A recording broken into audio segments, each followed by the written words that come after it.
Yum, yum. It's time for a tasty and refreshing snack.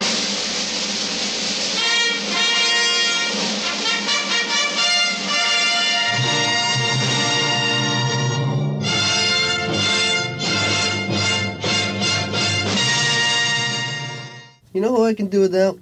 I can do without the people in the video store. Which ones? All of them. They never rent quality flicks. They always pick the most intellectually devoid movie on the racks. And now, on with the show. あいつ一人ぼっちなんだよ。ええな、お前は好きな場所に行けて。夢は夢、現実は現実や。願いが叶うなんて迷信やったんやな。自分で確かめたいんだろ。好きなら諦めんなよ。お前に何がわかんねん。最初で最後のチャンスかもしれないんや。スネ夫さんを自由にしてください。欲しいものに手を伸ばすのがどれだけ怖いことか。管理人となら見れる思ったんや。俺となら。I was wondering, can me and you, Shoko, can we be friends?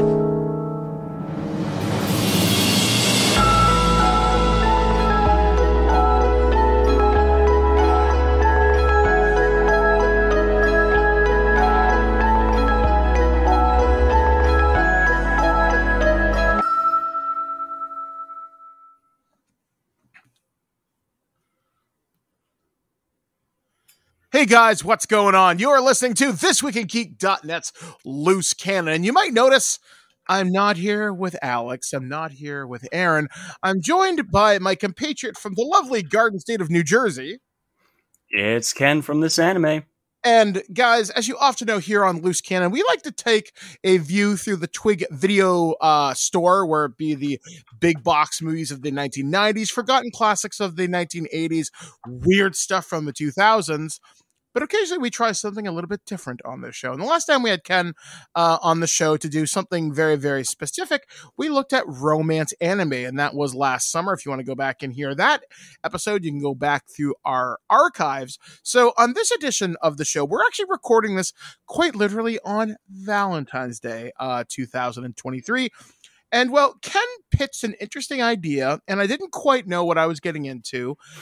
He pitched something that he called disability romance. And because Ken is the anime guy, I'm like, okay, this is not something I expected, because let's be real here. My experience with anime is like Robotech, Dragon Ball, Sailor Moon, Gundam Wing, very, boy anime, very off the rack stuff. I don't go into a lot of strange areas, but Ken has showed me over the last however many years we've been friends some incredible stuff. By the way, sidebar. So this morning when Ken and I were getting ready to do the show, I messaged Ken and I'm like, oh, hey, Ken, I'm going out. I'm going to be back a little bit later. And I was just about to type, do you want anything? Like I forgot Ken lives like 400 miles to the east of me. Didn't even cross my mind till my fingers were typing it out, thinking, oh, I'm so lonely. Anyway, so on that note, so we're going to be looking at a pair of romance animes. I think both of these came out before 2023. I think one's 2017, one's 2016, if I'm not mistaken. And one's technically, according to IMDb, one's 2020, one's 2016. Okay, yeah. So I have my dates a little bit mixed up. So the two movies we're going to be talking about today is A Silent Voice, and the other one is Josie the Tiger and the Fish. And before we go any further, trigger warning. We literally have to put this right near the front of this. As much as the kind of levity and good time that we're going to have today, we're going to deal with some pretty heavy topics, mostly around suicide, ideation, bullying, mental trauma, and it's something, if you're kind of going to be triggered by this, I'll be real with you guys, maybe check out the next week's Loose Cannon that we're going to be talking about, because these are pretty central themes to the movie A Silent Voice. And when it comes to Josie the Tiger and the Fish, I'm going to be talking a little bit about something that we in the disabled community label as inspiration porn. And I'll describe precisely what I mean by that once we get kind of talking about that. So Ken, so since this is your baby, which movie do you want to start with first? Do you want to start with the more uplifting, or do you want to start off heavy? How do you want to do this? Since The Silent Voice is very, very popular, we're going to end on that one. Okay, fair enough. All right, so describe to me in the Twitter pitch. So let's say you're paying for Twitter Blue. You have 4,000 characters. Pitch me Josie the Tiger and the Fish. You want to sell it to me. You are working at your local video store. I've got money in my hand and not a lick of sense in my head. Sell me this movie. Just going to read directly off of IMDb. Sunio is a university student, and Josie is a young girl who has rarely gone out of the house by herself due to her being unable to walk. The two meet when Sunio finds Josie's grandmother taking her out for an evening walk, and that is the setup of the entire movie. Sunio is just a normal dude that wants to expand, it wants to go out and see the world, and Josie's someone who's been trapped inside her house by her grandmother not being able to see it. So yeah, it's basically about two people who live in opposite worlds. One wants to see the world and the other is trapped within her own. Yeah, like watching this movie, I didn't quite know what to expect. I mean, it caught me very much by surprise, and a lot of this mirrors some of my own experiences since becoming disabled. And while I was watching this movie handles disability remarkably well. Like, in so many ways, I didn't expect it to be handled that well. Like, in the regards that at one point in the movie, she gets a power chair, and you see her start to use that. How she handles a manual wheelchair. I'm trying to remember if she like does any transfers. And for those of you that don't know, transferring when you move is like you would say you were moving from a couch to your chair, you may do something that's known as a slide transfer, and that can be done using a board, or if you still have use of your legs or have some strength in them, you do what's known as a pivot transfer. And I don't recall whether I see Josie doing that. I want to say she does a couple of things that are just normal for people in chairs. So I would imagine this movie must have had some considerable consulting with a member of the disabled community, or maybe someone just has that lived experience. Maybe they got a brother, sister, mother, father, whoever. And it really made me happy just seeing how well she was portrayed as being relatively independent. She wanted to do her own thing, but because of her overbearing grandmother, and not because she was like mean or anything, you just found she was overprotective. Yeah. And also she was spending Josie's money at the pachinko parlor. Yeah, so, well, I wouldn't call her evil, if maybe a little bit stupid. But yeah, like, when I saw this too, there's something that happens. And this is, I wouldn't necessarily call this a universal experience. But at least with me, when you become newly disabled, you shut yourself out from the world for a long time, where you just don't do much. Like, you just don't go out. You don't want to be seen by people. You don't want anybody's help. You almost become antagonistic with like the people around you. And I know if you follow certain conversations on Twitter, people like, sometimes people in chairs, we don't mind you holding a door for us. That's fine. But don't touch our chairs. Like, or you hear people say to people who are in chairs or other mobility aids, and you think they're being helpful or you think they're being clever. They're like, I don't know how you do that, or I couldn't do that, and stuff like that. Josie, I don't know. I think she handles how they are interacting with the world remarkably well. And when there's a point very, very early on in the movie where, what's the main character's name again? Sunio. Sunio and her are going on a train, and she's talking with him about wanting to taste the ocean, and she brings her chair out onto the beach, and Sunio says, hey, I don't think your chair is going to move so well through sand. And here's something that a lot of people don't know. There are handicap accessible beaches where they literally have boardwalks, or they have things that run right down to the water and into the water, so a person in a chair can use it. And I found out, because I was doing some research, because this is a goal of mine, that I eventually want to start to travel again someday. And I found out Puerto Rico, right, which is which is connected to your country in a fairly significant way, has a lot of its standards for building stuff has to be accessible. There is an accessibility requirement. So there are so many more accessible beaches in Puerto Rico than other places that a lot of popular like Cuba or the Dominican Republic or any place in the Caribbean. That surprised me. And just seeing her crawl towards the water saying, I want to taste, what does the ocean taste like? And now that I am in a position much like her, that world is so much more difficult to get to.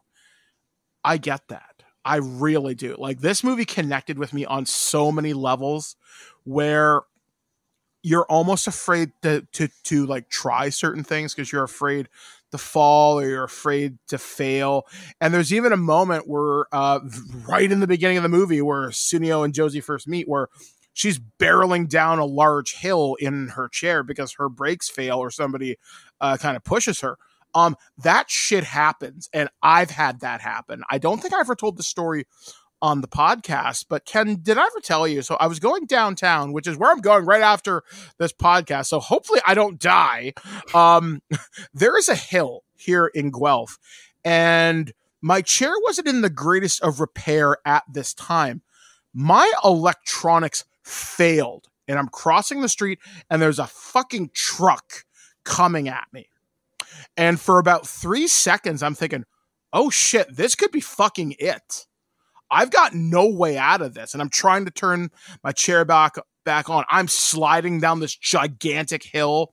Luckily, my like power comes back on. And because that chair had a lot more torque in it, I could pull myself back up to the top of the hill. And the hill's just at a weird angle. And it just so happens to happen. And that's something that a lot of people in wheelchairs, like, we look at every surface like you wouldn't believe. Like that's one of the big things I do when I do consulting is I have to look at hills. I have to look at surfaces. I have to even consider, okay, is there enough gravel here, or is there enough material to grip on? And I don't know. I'm really kind of getting away from the movie, but there's so much about this that made me reevaluate some choices in my own life. And looking at Sunio's, what he wants to do.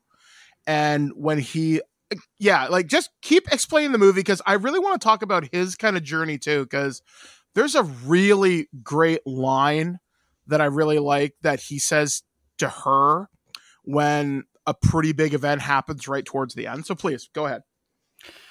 So Sunio's story is he is a college student, which this is another thing about a lot of anime.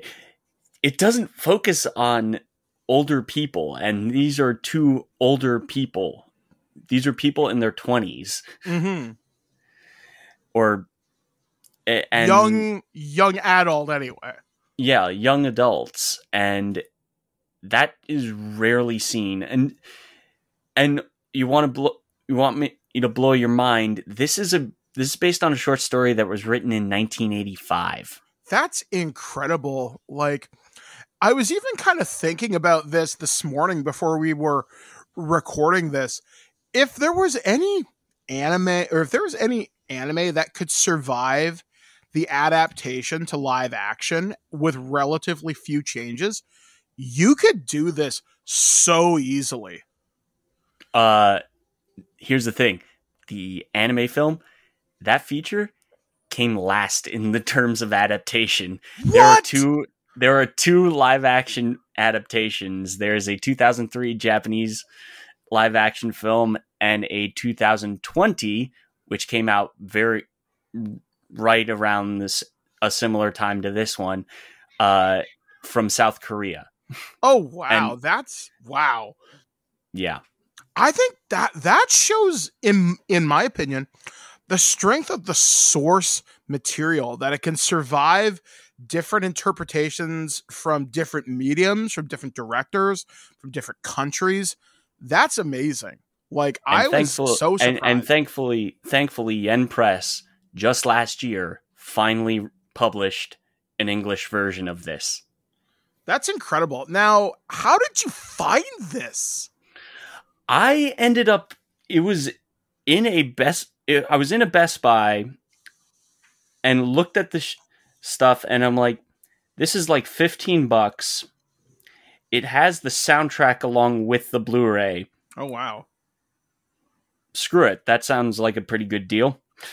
Wow. Like, and that's incredible. Like, I honestly wonder how much stuff are people missing out that it's sitting in a bargain bin, or it's sitting on a 2 for $30 shelf.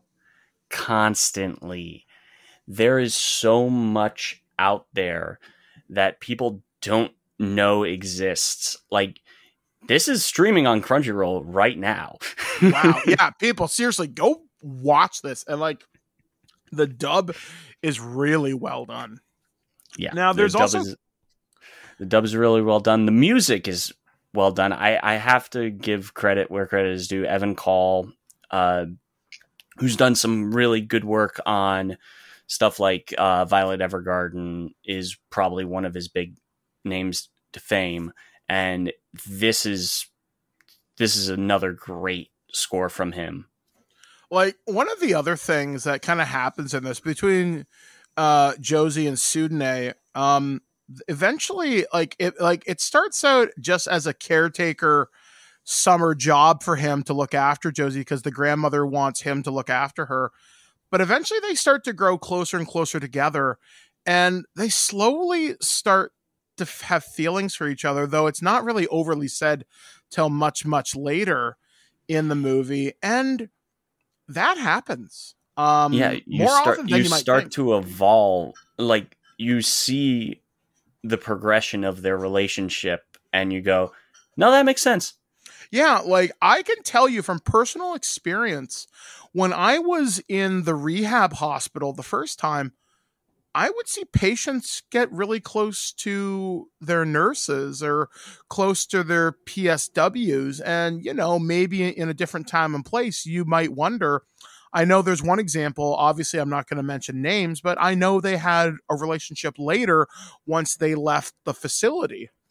And that was kind of wonderful to see something like that happen. And because it takes a certain type of person to work in healthcare, and it takes a certain type of person to be a quote unquote caregiver. Obviously, Sudene, that's not his main gig. He's a diver. He likes to swim. I actually have a friend of mine.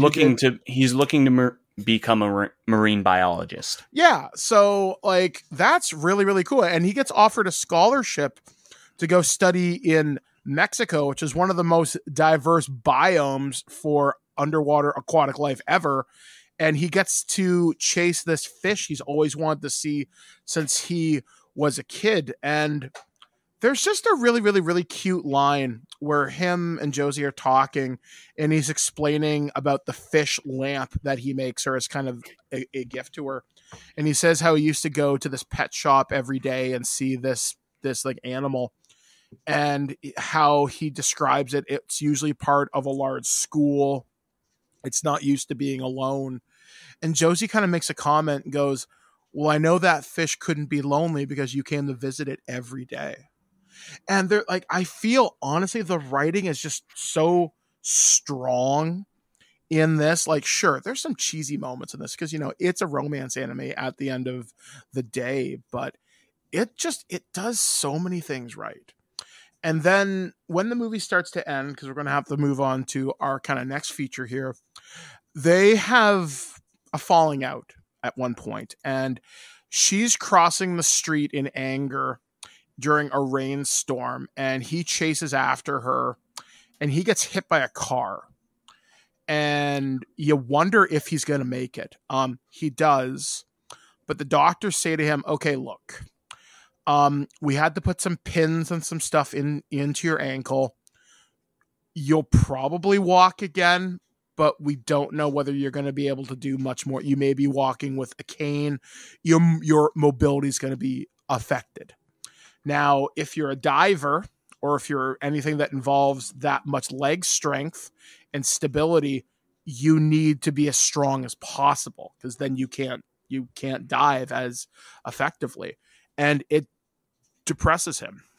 And this is something that a lot of people don't really understand from the disabled community, or at least from my perspective and my lived experience. Not everybody who's in a wheelchair wants to walk again. And I'm just going to share something remarkably similar to my experience.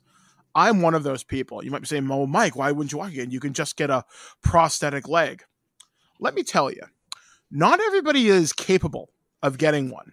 For example, like, you have to go through so much physical therapy. I would literally have to be in a gym 24/7, training as hard as a WWE wrestler.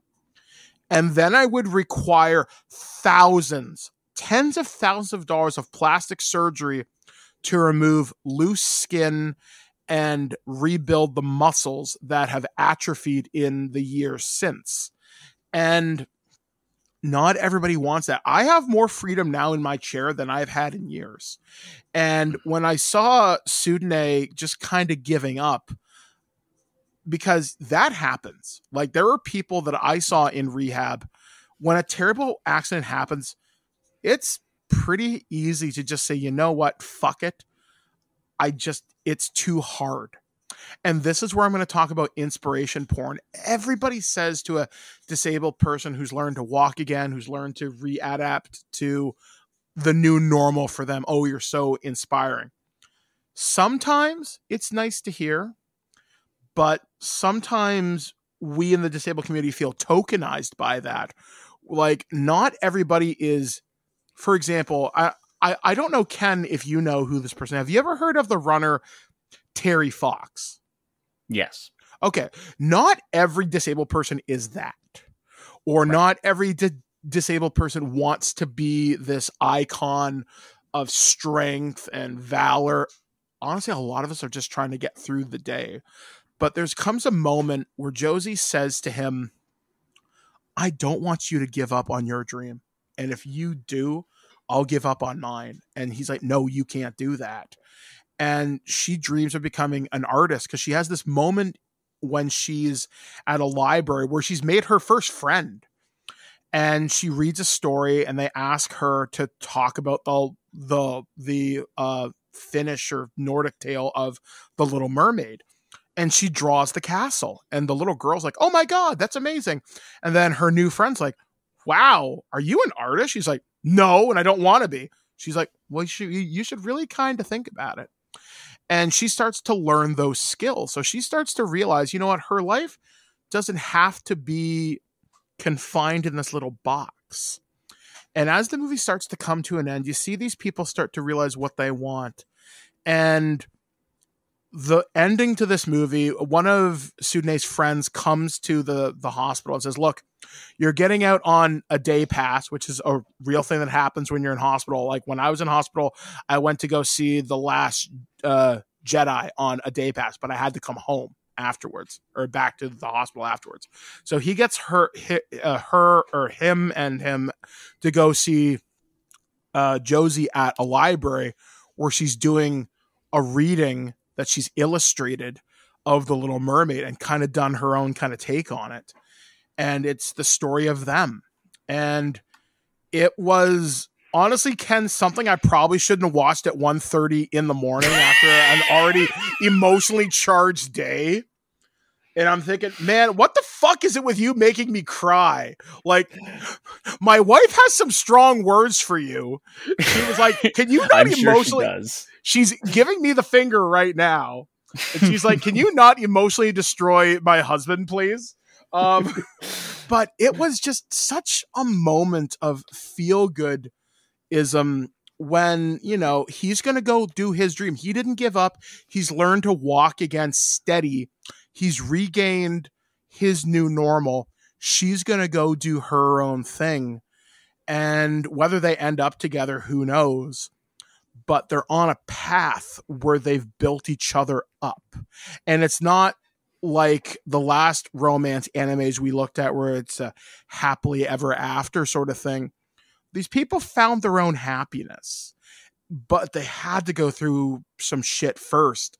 And I kind of like that message because at the end of the day, the only person that's going to make you happy is you.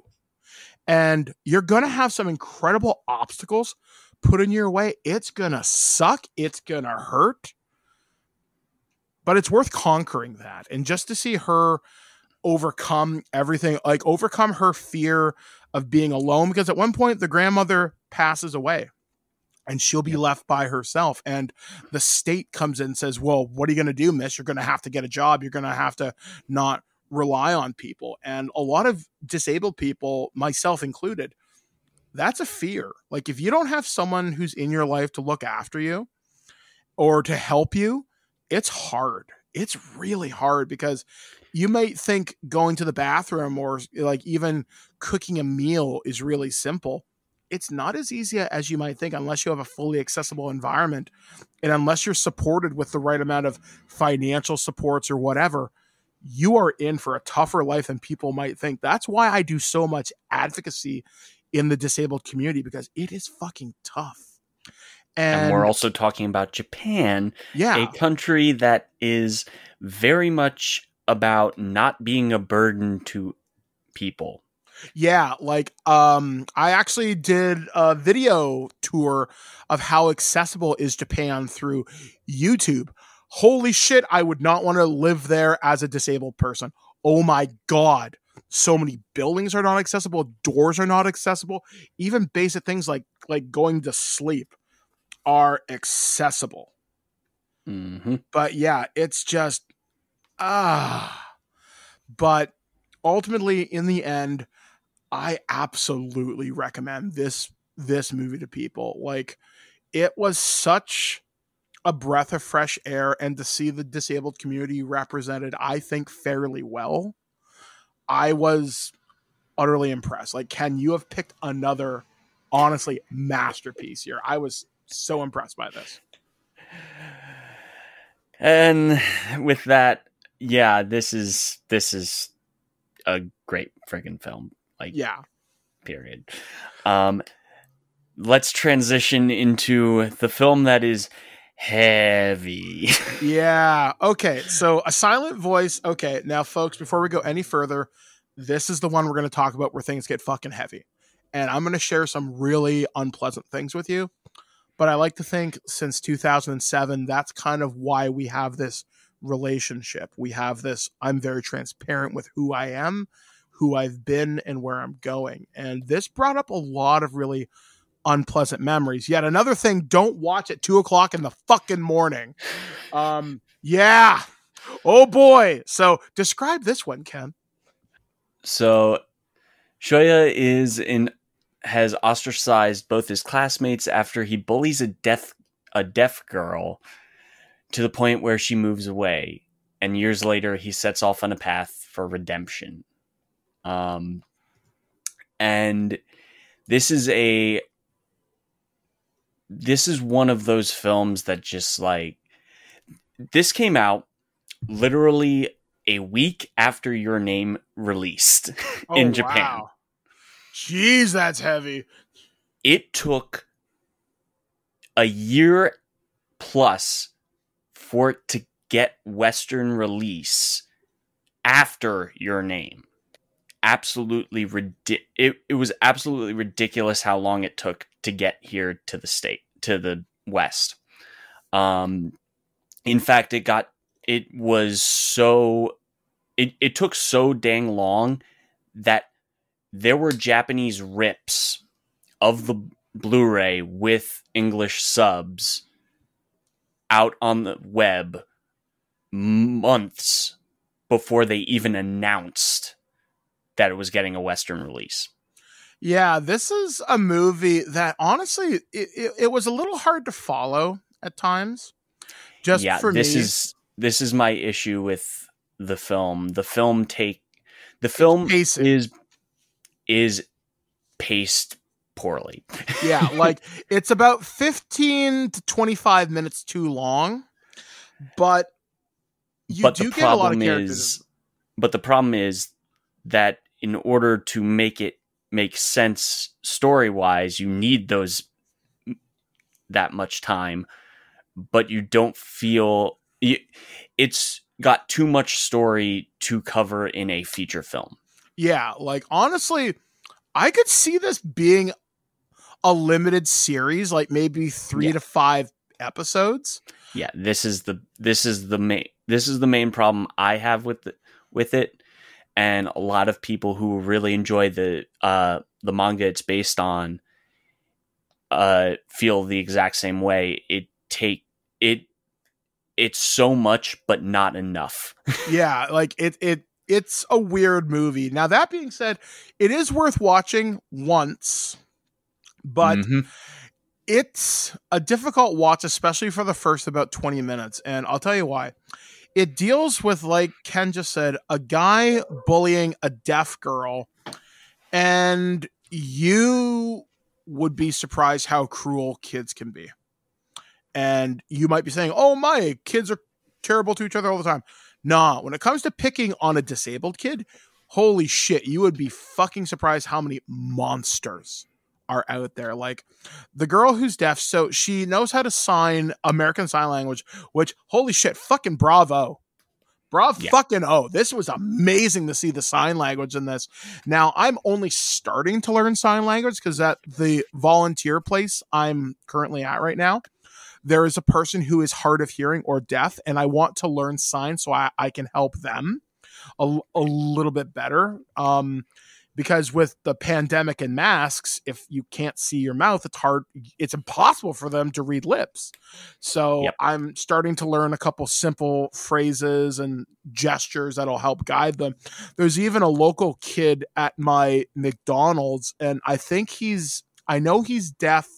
He may be developmentally delayed, but this kid is so happy, and I know enough simple sign language to say, thank you very much. I appreciate you. And he reciprocates back, thank you very much. And I was really pleasantly surprised to see some of the sign language here. But so to get into this, you see these kids being merciless to this girl. Like they take her hearing aids. And as they say in the movie, she's lost like 9 hearing aids in the last 5 months. Those are fucking expensive. Yeah. Like, holy shit. At one point, her ears start bleeding because they've taken so many and they're just so rough with her. And this part broke my heart. And I actually had to turn this movie off for a night. Ken and I were supposed to record this on Monday, the 13th. And there's a point where the girl says to Shoya, can we be friends? Get away from me, you freak, and he throws sand in her face. That's not what got me. They get into a physical altercation in a classroom, and she screams at him, I'm doing the best that I can. And you would be fucking surprised how often I've seen this shit personally. People coming after a disabled person who doesn't know any better, who maybe can't speak properly, who maybe just has something that just makes them different, that makes them feel more isolated. And this girl, Shuya, she just wants to have friends. She wants a normal life. She's confident enough. She carries themselves well, but the people around her are fucking miserable. Yeah. So just to correct myself, Shoko is the female. Yeah, Shoko. Okay, yeah. But I will also note, I had to like triple and quadruple check this to make sure I wasn't spitting this out wrongly on the podcast. But the English dubs Shoko, she is actually deaf. Oh, wow. So that's why she has proper speech. Yes. She sounds like she should. Yeah, and that's an amazing bit of diversity casting. Fucking A to that. You didn't just hire some person who does like Dragon Ball or something. You got somebody proper who knows how to do it. Because people who are deaf, some of them can talk, but it doesn't sound like you are, like there's a cadence. They just don't know natural rhythm. And that's just kind of the way it is. But and another point, guess who plays Shoya? Who is that? That is Robbie Damon, aka Akechi from Persona 5. Really? Yes. Holy shit. I thought, holy fuck. Well, go get him, Loki. Yeah, there was just some yeah, like there's like, this is another fairly well done dub, I thought. Yes. Like, but yeah, like there's just moments in this where there's just some really sweet moments. And like, obviously, because just the way that I live kind of my life, I identify more with the disabled character. But when I look at Shoya, he is getting his affairs in order. Because he's planning to kill himself. Because he's lived such a horrible life. He's treated people badly. He's a social outcast. He has zero friends. So much so he won't look people in the eye. So that's represented that he looks people in the world. And they see how they have like a giant X over their face. And he saved up money for his mom. And to say the reason why he saved up that money is because the mom paid back the mother for the hearing aids when they were kids. And he sells all his comic books, his toys, his video games, everything. And he's preparing to jump off a bridge. And I'll admit this straight up. When I was younger and having a lot of difficulties acclimatizing, because when you're an outsider, it's hard to make friends. And even as late as 2006, I had a very dark time in my life. And I know I've talked about that on the podcast before.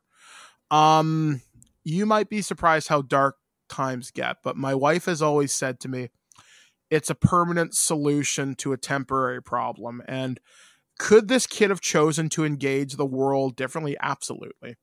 But at least he's trying to make amends. Does it make up for what he's done in his life? No.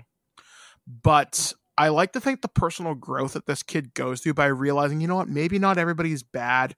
Maybe there is something worth out there. And the fact that this girl is so forgiving, but she's almost an emotional punching bag at the same time too, because she blames herself for all the internal strife that drives a large part of this movie. Like because the movie starts off in elementary school, then it goes up to high school, and old conflicts rise again, and he's kind of buried his past. Yeah, I'm gonna say this straight up. Naoka is the biggest bitch of a girl. Holy shit! Like, holy shit, girl, learn to let shit go and fucking grow up. Like I said, there's so many unlikable characters in this. Like, even the main guy, he's very unlikable at times. I like his journey, but I don't like him. His best friend is another punching bag, and he just wants to be there for his boy. He doesn't care. He's like, dude, I know you've done some terrible things, but I want you to be happy, and I'm always going to be here. And at one point, Shoyo, or help me out, the girl's name again? Shoko, she and Shuya go to this fireworks festival. And she decides, you know what? I've caused a lot of people problems. Maybe now's the time to check out. So she goes up to her apartment and prepares to jump off of the balcony into the river below, presumably ending her life. And Shoya is like, holy shit, he just happens to come home. come to her place to grab the sister's camera. And he's like, oh my God, don't do it. And he runs at her and he saves her life at the last possible second. So he pulls her back up, but because gravity and physics, he goes over the edge instead. And that was like, I was wondering, I'm like, okay, is this going to pull a hard swerve and this is it? And the last third of this movie is just people kind of realizing how terrible they've been. And this girl, like, she blames herself for all the terrible things that have happened. And ultimately she just wants to be liked by people. Like, her biggest crime is having too big a heart and being too forgiving. And that's why I said, like, this movie was almost unpleasant to watch at times, because you see someone who's genuinely, you don't fucking deserve this. Why are these people being so horrible to you? Because you have like that, the kid Pollyea trying to redeem himself, but also kind of learn to live again. And there's a moment right towards the end, and this, again, 2:00 in the morning, fuck you, Ken, where he says to her, I need you to teach me how to live. And that's something that so many outsiders and so many people with disability, if you've ever felt alone in the world, that's a phrase that can fucking break you. Because, like, even through my own experiences, when I've had some pretty rough times, I mean, even in the last couple of years where I've lost a lot of friends, and I've lost a lot of friends maybe because I've been a jerk, maybe because of my disability, and maybe just because they've moved on with their lives. Sometimes you're just looking for that reason to, like, why should I keep going? And I like to think, because of people like you, JT, Alex, and other people who've been involved with the show, like Aaron, I'm discovering new reasons to keep going. Obviously, my wonderful wife and family too. But sometimes you need that little push. Like, you need to not feel so alone. And this movie kind of, I think, highlights emotional isolation in a way that I don't think a lot of people necessarily see, because sometimes the kindest and nicest people are the people who've been kicked and abused the most, and they still choose to greet each day with a smile. In fact, I had a girl that I go to the Guelph Storm games with, and we talk all the time, and she knows my life story and I know hers, and we have very, very, very similar kind of upbringings where we were just nice kids, but we had the shit kicked out of us, so to speak. And she's like, there's something a little bit different about someone who still chooses to greet the day with a smile despite having going through so much. And I said, the world needs that. And I don't know what that is, but it's definitely more kindness. It's less ugliness. And when you see just how much this girl and Shoko and Shoyo connect, that's something. And that's definitely the beginning of something. Whether they end up as more than friends, who knows? Because bullies and the bullied, I have seen that happen. I have seen that happen in real life, because little kids grow up and they realize, hey, maybe that wasn't the right way to go about things. I mean, even I growing up, I've said some unkind things, and now I'm decent friends with this person. But we all do dumb things as children. It's when we choose to own up to that and take ownership of it that I think things change. And that's something that, Ken, I've really noticed.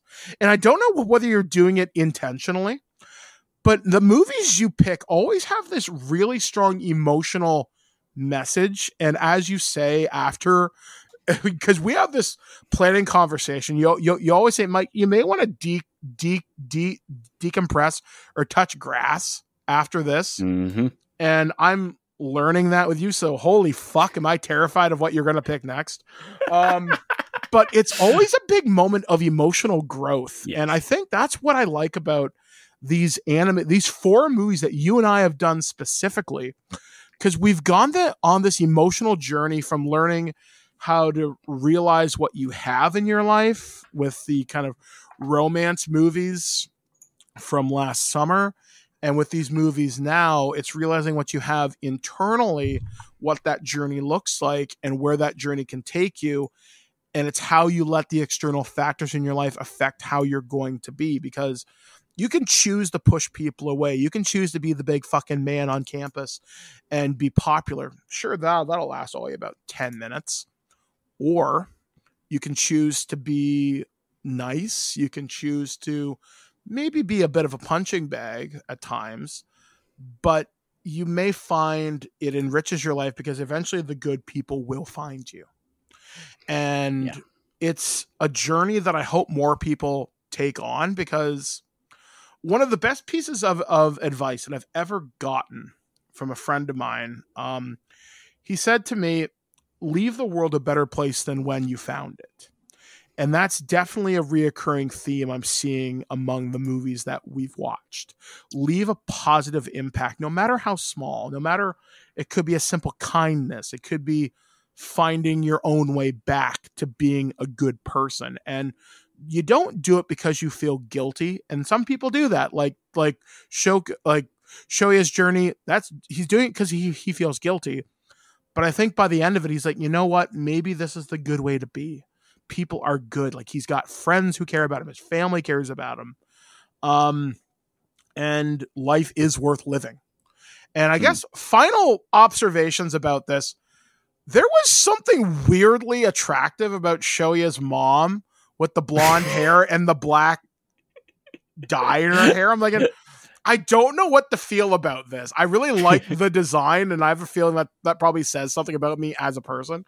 But I was like, I will say, A Silent Voice is actually really poignant for me in the fact that one of my favorite nerdcore artists, Divide Music, he did a song for this movie, and it has one of the single greatest love lyrics I have ever fucking heard in my life.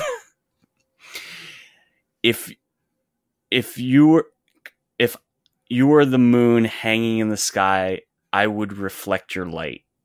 oh, wow. And when the morning comes in the darkest night, it still won't shine as bright. Wow. That's good. Yeah. And that is the emotional assassin. That is the final line of the song. And it's just like, shit. You just ended that on the fucking best note. Yeah, that's a fucking banger right there. I mean, ultimately, we're going to say this movie is worth watching. Go into it with understanding it's maybe a little long. It does drag in some places. This is a movie you cannot play on your phone with. You will have to be paying attention the entire time. And don't be afraid to walk away for 15 or 20 minutes. Because like I said, it does deal with some pretty heavy stuff. Also, randomly talking about my generation in the beginning was a rather odd pick. I didn't see that coming. That's and I don't know the actual story behind it, but I have a feeling that's why it took so goddamn long to get to the West. Because of rights clearances? Yeah, because Japanese music rights are completely different from international music rights. It's just such a weird pick. It is a very weird pick, and I have a feeling that is exactly why it took so goddamn long to get clearance with all the music and stuff for all the international releases. Because there's nothing about the movie that makes me think like, why this was the one of the second biggest opening for an anime feature behind Your Name. Like, there's no reason why anyone would not pick this up. It had to have been the rights for the music. Yeah, and it just seems so unnecessary. Like, the song is in it for less than like a minute, like, and it doesn't really add anything. To be fair, it is Kyoto Animation who has a good deal with Sony, I believe, and Sony owns the music rights in Japan to The Who. Mm-hmm. So I would assume that it was an easy clearance kind of thing. in terms of production. That's my only assumption. Yeah. Again, I'm just assuming things here. Like, cool, but I guess, sure, why not? It's pointless. But anyway, you should definitely check this movie out. Now, if people want to find this right now, where would they have to go? Currently, I do believe it is on Netflix in the States. I don't know if it's on Netflix internationally. Okay, so you may have to do a little bit of searching around. I'm sure there are places to legally stream it. There are legal ways to rent and stream it pretty much everywhere. Yeah. All the major places you can rent and stream stuff, you can do it that way. And yeah, it's pretty good. 11 Arts has made some pretty good deals when it comes to distribution here in the West. Yeah, so definitely be sure to check this movie out. Like I said, just be prepared for a bit of an emotional gut punch, and you should definitely check that out. So me, Ken, JT, Alex, and Aaron will be back here on the show at some point doing some more stuff. I know Alex has some more ridiculousness lined up for me and Aaron at some point. I'm sure me, Ken, and JT will get together to do some other stuff that you may not expect from us here at the Twig Video Store. So let's decide to clean up the popcorn that is on the floor, make sure the discs have been buffed, the tapes have been rewound. It's time to clean up the adult section, because but hey, we are getting ready to close up the store. So for This Week in Geek's Loose Cannon, we have been Ken from This Anime. I've been Mike the Birdman, saying today of all days, be excellent to each other. We'll talk to you guys again next time, right here on ThisWeekInGeek.net. If I could be the moon hanging in your sky, I would reflect your light. And when the morning comes from the darkest night, it still won't shine as bright. I wanted to be your caretaker, and I'm not gonna quit on you now. I love you, Josie.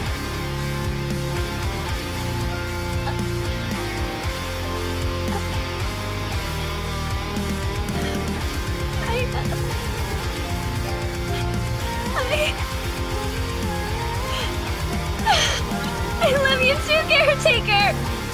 I was hoping that maybe you could teach me how to live.